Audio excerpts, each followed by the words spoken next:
পাহাড়ের উপর উঠেছে, নামাজের সময় হয়েছে, নামাজ আদায় করেছেন, আমার রব সাথে সাথে ইন্নামিন টাইমে ওই নামাজকে কবুল করে ফেলবেন। সুবহানাল্লাহ বলেন।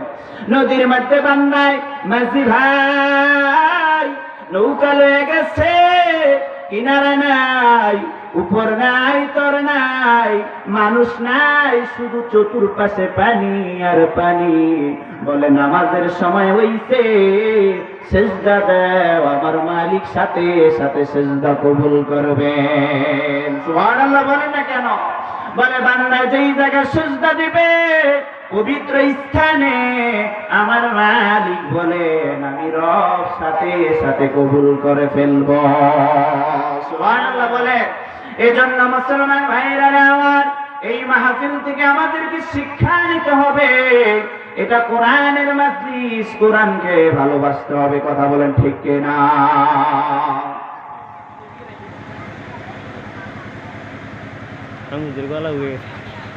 মুসলমান ভাইরা আমার, আমরা যদি কোরআনকে ভালোবাসি তাহলে কোরআন আমাদের জন্য কি করবেন?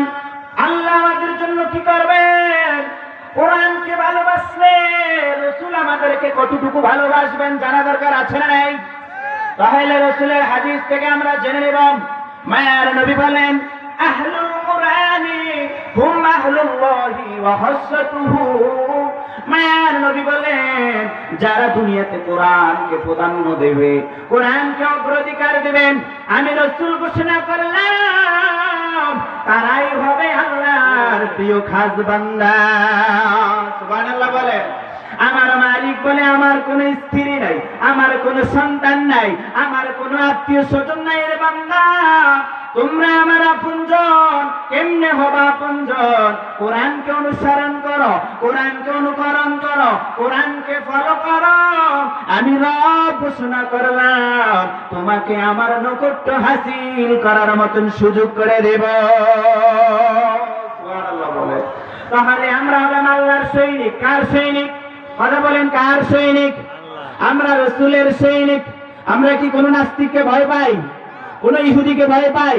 কোন কাফেরকে ভয় পাই? আমরা হলাম কোরআনের সৈনিক। কার সৈনিক?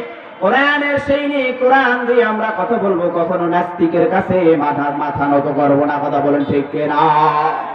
আল কোরআনের সৈনিক আমি, নেক পরাজয়, এক আল্লাহর গোলাম আমি, এই তো পরিচয়।